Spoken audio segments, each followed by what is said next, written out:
మీ తాకట్టు బంగారాన్ని విడిపించిన 30 నిమిషాల్లో క్యాష్ ఇవ్వబడును. కొమ్మూరి గోల్డ్. తెలుగు రాష్ట్రాల్లోనే సంచలనం సృష్టించినటువంటి కేసు ప్రియాంకకు సంబంధించినటువంటి హిట్ అండ్ రన్ కేసు. అందరూ కూడా ఇది హిట్ అండ్ రన్ అంటున్నారు, కానీ ఆ కుటుంబం మాత్రం ఇది ప్రీ ప్లాన్డ్గా జరిగినటువంటి అటాక్ అంటూ బాధపడుతుంది. ఎందుకంటే కొన్ని నెలల్లో వైద్యురాలుగా పూర్తి స్థాయిలో ఆమె ఒక హాస్పిటల్ రన్ చేసి చాలామంది రోగులకు ఆమె వైద్యం అందించి ఎంతోమంది ప్రాణాలను కాపాడాలనేటువంటి కలలను కన్నా ప్రియాంక ఇప్పుడు హైదరాబాద్లో ఉన్నటువంటి ఒక హాస్పిటల్లో కొన్న ఊపిరితో కొట్టుమిట్టాడుతుంది. నిజంగా చావు బతుకుల మధ్య అదే ప్రియాంక ఇప్పుడు ఒక జీవోత్సవలా పడి ఉండడాన్ని ఆ కుటుంబం చూసి తట్టుకోలేకపోతుంది. ఎందుకంటే చదువుకుంటున్నటువంటి ఒక విద్యార్థిని మీద మద్యం మత్తులో విచక్షణ రహితంగా 3 సార్లు కారుతో గుద్ది ఇవాళ చంపేంత పరిస్థితి తీసుకురావడం అనేది నిజంగా చాలా దారుణం. ఆ సీసీటీవీ ఫుటేజ్ చూస్తే ప్రతి ఒక్కరు కూడా చెలించిపోయేటువంటి పరిస్థితి. నిజంగా ఆ కుటుంబం ఇక్కడ చాలా ఆవేదన చెందుతుంది. ఎందుకంటే ఆ పాపని వైద్యురాలుగా చేయడం కోసం వాళ్ళ తండ్రి కుటుంబంతో సహా కర్నూలు నుంచి ఇక్కడికి వచ్చి ఆ కుటుంబాన్ని హైదరాబాద్లో ఉంచి ఆమెను వైద్యురాలను చేసి హాస్పిటల్ రన్ చేయాలని ఎన్నో ఆశలు కన్నారు. కానీ ఇప్పుడు ఆశలన్నీ కూడా అడియాశలు అయిపోయారు. వాళ్ళతో మాట్లాడదాం ఇప్పుడు ప్రియాంక ఆరోగ్య పరిస్థితి గురించి, అలాగే ఈ కేసు అసలు ఎటువైపు మలుపు తీసుకుంటుందో పూర్తి వివరాలు ఈ వీడియోలో తెలుసుకునే ప్రయత్నం చేద్దాం.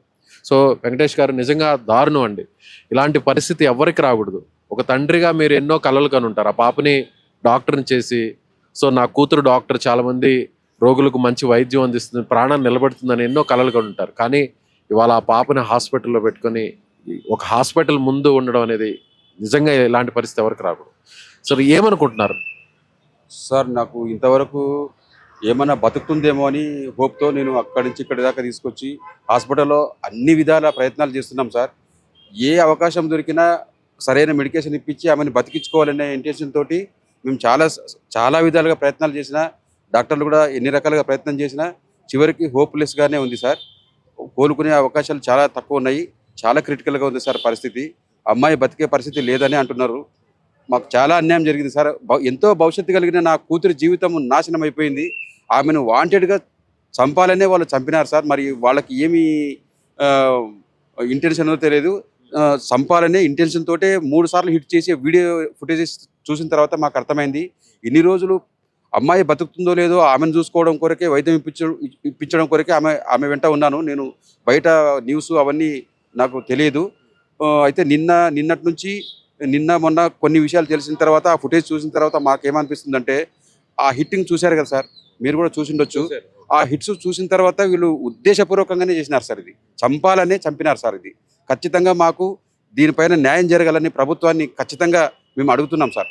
మాకు ఇంతవరకైతే ప్రభుత్వం నుంచి ఏమాత్రం ఫోన్ చేసి మీకు సహకారాలు అందిస్తామని చెప్పలేదు. ఎమ్మెల్యే గారు ఈరోజు ఉదయం మీకు అండగా ఉంటుంది ప్రభుత్వం అని అన్నారే కానీ ఇంతవరకు కూడా ఎవరు రాలేదు. మాకు ఎలాంటి సహకారం ఇస్తామని చెప్పి ఎవరు చెప్పలేదు సార్. మాకు అయితే చాలా అన్యాయం జరుగుతుంది సార్. ఖచ్చితంగా దీన్ని సీరియస్గా వాస్తవం ఏం జరిగిందో తిరిగి దాన్ని దర్యాప్తు చేసి ఎవరైతే తప్పు చేసిన నిందితులు ఉన్నారో వాళ్ళకి కఠినంగా శిక్షించడానికి మాకు ఖచ్చితంగా శిక్ష పడాలని మేము అడుగుతున్నాం సార్. సో మీ పాపతో పాటు ఇంకొక బాబు కూడా డ్రైవ్ చేస్తున్నారు, అంటే తన సహచరుడు. తనతో మాట్లాడడం జరిగిందా? ఏం చెప్పాడు? అసలు గొడవ లాంటిది ఏమన్నా జరిగిందా? మొత్తం ఆ ఇన్సిడెంట్ గురించి మీరు ఏం కనుక్కున్నారు సార్? వాస్తవంగా తర్వాత తెలిసింది ఏంటంటే, సినిమా చూసి వీళ్ళు బయటికి ఇంటికి వెళ్ళాలని వెళ్తున్నారు సార్. కారు ఎప్పుడైతే కాంప్లెక్స్ నుంచి బయటకు వస్తుందో అక్కడ గొడవ పడ్డారని తర్వాత ఫుటేజెస్ అవన్నీ చూసిన తర్వాత తెలిసింది. అయితే వీళ్ళు అంటే ఆ గుద్దడానికి ముందే సో ఈ బైక్ని, స్కూటర్ని ముందుగానే గుద్దే ప్రయత్నం జరిగింది. అక్కడ చిన్న ఒక ఇన్సిడెంట్, వాగ్వాదం లాంటిది జరిగింది. అంటే మీ పాప ఇలా డ్రింక్ చేసి ఇలా డ్రైవ్ చేయడం కరెక్ట్ కాదు అని అతనితో ఏదో మాట్లాడిందని అక్కడే గొడవ జరిగింది. దాన్ని మనసులో పెట్టుకొని ఇలా బయటకు వచ్చిన తర్వాత ఇలా యాక్సిడెంట్ చేశారని అంటున్నారు. నిజమేనా? నో సార్, అసలు వీళ్ళు కలిసింది లేదు, గొడవ పడింది లేదు. ఈ కారు ఎవరైతే నడిపారో అతను మేనేజ్మెంట్ వాళ్ళతో గొడవ పడ్డారు. అంటే సినిమా చూడడానికి వస్తే నీవు తాగున్నావు అలో చేయమని చెప్తే వాళ్ళతో గొడవ పడ్డారు. ఇదంతా పబ్లిక్ ఏం తెలియదు. సినిమా వదిలిన తర్వాత వీళ్ళు బయటికి వెళ్తుంటే వాళ్ళని లోపలికి వదలనందుకు ఆ కోపము, ఆ ఫ్రస్ట్రేషన్తో గేట్ దగ్గరకు వచ్చాడు. గేట్ దగ్గర అదే ఫ్రస్ట్రేషన్ మైండ్లో పెట్టుకొని అడ్డంగా ఉన్నారని చెప్పి స్కూటీ వాళ్ళను హిట్ ఇచ్చారు. ఒకసారి ఇచ్చిన తర్వాత ఎవరైనా వెనక తగులుతుందంటే తిరిగి చూస్తారు సార్. దాంట్లో కనబడుతుంది. తిరిగి చూసిన తర్వాత ఆ ఇగో అంటే నేనంటే ఏంటనే ఒక గర్వంతో మళ్ళీ తగిలిచ్చి మళ్ళీ సస్తుంది, ఖచ్చితంగా ఈ కారు ఎక్కితే చచ్చిపోతారని తెలియదా సార్? బ్రేక్ వేస్తున్నావు, కారు కరెక్ట్గా డ్రైవ్ చేస్తున్నావు, తగిలిచ్చి కారు తలపైన ఎక్కించి లెఫ్ట్ కట్ చేసుకొని నువ్వు వెళ్తున్నావు, నీకు మైండ్ కరెక్ట్గా పనిచేస్తున్నట్టేగా. మరి ఇది ఖచ్చితంగా ఉద్దేశపూర్వకంగానే జరిగింది సార్. ఇది ముమ్మాటికి హత్యనే సార్. ఖచ్చితంగా మాకు న్యాయం చేయాలని మేము కోరుకుంటున్నాం సార్. కానీ ప్రభుత్వం ఎమ్మెల్యే కూడా స్పందించారు. ఆయన కూడా ఏమంటున్నారు, ఇది హిట్ అండ్ రన్, ఇక్కడ మద్యం సేవించి జరిగినటువంటి ఆ ఇదిలో జరిగిన ఇన్సిడెంటే తప్ప ఇది ప్లాన్డ్ గా జరిగినటువంటి హత్య కాదు అనేటువంటి కొన్ని వాదనలు కూడా వస్తున్నాయి. దానిపై మీ రియాక్షన్ సార్? ఇప్పుడు సార్ ఫోన్ చేసి ఈరోజు ఉదయం ప్రభుత్వం మీకు అండగా ఉంటుంది అన్నారే కానీ అనవచ్చు సార్. ఆ మాట అనడం వల్ల మాకేం ఉపయోగం కలిగింది? ఇంతవరకు ఏ సహాయం అందలేదు అన్నారు. ఎప్పుడు ప్రభుత్వం నుంచి మాకు సహాయం దొరికేది ఎప్పుడు?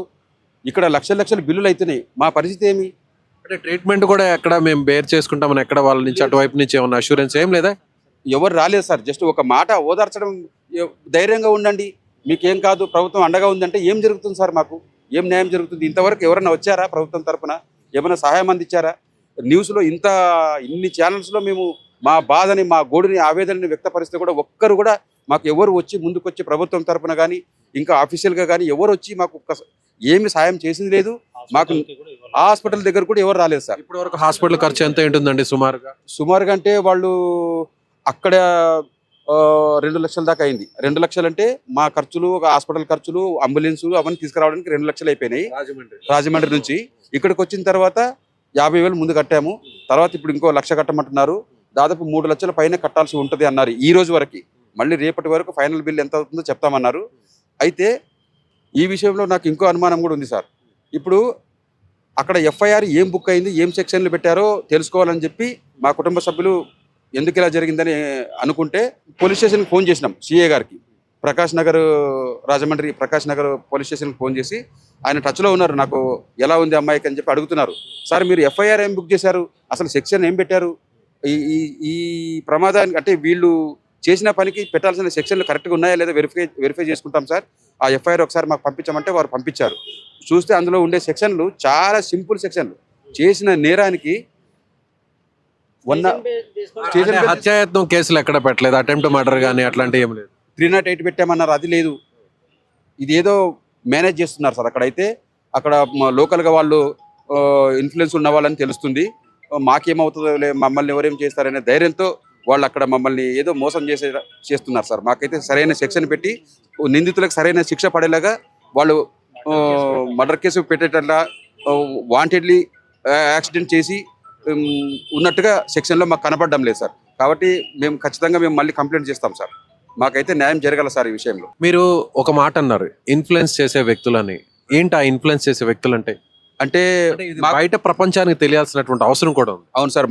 మాకు తెలిసింది ఏంటంటే సార్, ఎవరైతే కారుతో ఢీ కొట్టారో ఆయన వాళ్ళ ఫాదర్ పొలిటికల్కి సంబంధించిన వ్యక్తి అంట. మాజీ సర్పంచ్ ఏదో అన్నారు, మాజీ సర్పంచ్ గారంట. వాళ్లకు రాజకీయ నాయకులతోటి బంధుత్వాలు ఉన్నాయంట. వీళ్ళు ఖచ్చితంగా ఏదో మేనేజ్ చేసినారని మాకు అనుమానం పక్కాగా తెలుస్తుంది సార్. ఈ విషయంలో మాకు న్యాయం జరుగుతుందని మాకు హోప్ లేదు. ఖచ్చితంగా మాకు న్యాయం జరిగే వరకు మాకు మీ మీడియా వాళ్ళు అందరూ సహకరించి నిజంగా జరిగిన తప్పుకి, వాళ్ళు చేసిన తప్పుకి శిక్ష పడేలాగా మాకు సహకరించాలి. మేము కూడా ఎఫ్ఐఆర్ రైట్ వేలో బుక్ అయ్యేంత వరకు మేము పోరాడతాం సార్. సో పోలీసులు కూడా మీడియాతో మాట్లాడడం జరిగింది. అక్కడ లోకల్ ఎమ్మెల్యే కూడా మాట్లాడారు. సో ముఖ్యమంత్రి చంద్రబాబు కూడా ఆయన కూడా స్పందించారు. సో ఘటన జరిగిన వెంటనే కొన్ని గంటల్లోనే కేసు నమోదైంది, ఎఫ్ఐఆర్ అయింది. ఆ తర్వాత వాళ్ళని కూడా అరెస్ట్ చేసాం, ప్రజెంట్ రిమాండ్ కూడా వాళ్ళని పంపించామని అంటున్నారు. సో ఇంతకంటే మేము ఇంకేం చేయాలనేటువంటి ఒక వాదన అటువైపు నుంచి వస్తుంది. మీరేం చెప్తారు? అంటే కేవలం అరెస్ట్ చేయడం, జైలుకు పంపించి చేతులు దులుపుకోవడమే కాకుండా మీ డిమాండ్ ఏంటి, అసలు మీ వైపు నుంచి మీ ఆవేదన ఏంటి? సార్ ఇప్పుడు హిట్ అండ్ డ్రైవ్ సెక్షన్ సరిపోతుంది సార్. దీనికి ఎలా సరిపోతుంది సార్? సెక్షన్లు పెట్టాల్సినవి పెట్టలేదు. కాబట్టి అక్కడ లోకల్గా ఏమి ఇన్ఫ్లుయెన్స్ జరుగుతుందో మాకు తెలియదు. ప్రభుత్వం వాళ్ళు చెప్తున్నారు మీకు న్యాయం జరుగుతుంది, సీఎం గారు ఇన్వాల్వ్ అయ్యారు అంటున్నారు. కానీ ఎక్కడ రికార్డెడ్గా ఎక్కడ చేస్తున్నారు? ఫిజికల్గా ఇక్కడికి వచ్చి ఎవరైనా కలిశారా? ఎవరైనా సంబంధించిన వ్యక్తులు, ప్రభుత్వానికి సంబంధించిన వ్యక్తులు ఇక్కడికి ఎవరైనా వచ్చారా? ఏదైనా సాయం చేశారా? మెడికల్కి ఏమైనా సహకారం అందించారా? కొన్ని సెక్షన్ల విషయంలో కానీ, శిక్ష పడే విషయంలో కానీ, ఎఫ్ఐఆర్ చేసే విషయంలో కానీ ఏమన్నా కరెక్ట్గా ఏమైనా సెక్షన్లు పెట్టారా? ఎఫ్ఐఆర్ చూసిన తర్వాత మాకు అవగాహన కలిగింది ఏంటంటే ఖచ్చితంగా ఉద్దేశపూర్వకంగా ఏదో ఇన్ఫ్లుయెన్స్ జరుగుతుంది సార్. మాకైతే అనుమానం ఉంది. దీనిపైన మేము పోరాడదలుచుకున్నాం సార్. సో ఇది తండ్రి వెంకటేష్ ఆవేదన. అంటే పాప చనిపోతుంది అనేటువంటి బాధ కంటే కూడా సో ఆ పాపకు అన్యాయం జరుగుతుంది. ఇన్సిడెంట్ మీద గవర్నమెంట్ కానీ లోకల్గా ఉన్నటువంటి ఆఫీసర్స్ కానీ వాళ్ళ వైపు నుంచి ఒక మోరల్ సపోర్ట్ అనేది లేదు. సో పాపను బతికించుకోవడానికి కోసం 1% ఛాన్స్ ఉన్నా కూడా ఒక తండ్రిగా ఒక ఫ్యామిలీ పర్సన్స్గా అన్ని రకాల ప్రయత్నం చేస్తున్నాం. కానీ ఇక్కడ వ్యవస్థలో నిర్లక్ష్యం ఉంది. సో ఆ మాల్కి సంబంధించినటువంటి సెక్యూరిటీ ల్యాబ్సెస్ ఉన్నాయి. అలాగే డిపార్ట్మెంట్ వైజ్గా చూసినా కూడా అనేక ఇబ్బందులు ఉన్నా కూడా ప్రభుత్వం నుంచి ఒక మోరల్ సపోర్ట్ లేదు అనేటువంటి ఆవేదన ఆ తండ్రిలో కనిపిస్తున్నటువంటి పరిస్థితి. సో ఈ వీడియో చూస్తున్నటువంటి వారికి అంటే ఒక డాక్టర్ కావాల్సినటువంటి ఒక అమ్మాయి ఇవాళ ఒక నిర్లక్ష్యానికి గురై అంటే మద్యం మత్తులో ఉన్నటువంటి ఒక ఇద్దరు చేసినటువంటి ఆ దారుణానికి వాళ్ళ ఆకృత్యాలకి బలి ఇవాళ ప్రాణాలతో పోరాడాల్సినటువంటి పరిస్థితి అయితే ఉందని చెప్పాలి. సో మీకేమనిపిస్తుందో ఈ వీడియో చూశాక ఖచ్చితంగా మీ వైపు నుంచి కూడా మీ అభిప్రాయాన్ని కూడా ఖచ్చితంగా కామెంట్ బాక్స్లో తెలియచేయాలని వినిపిస్తుంది.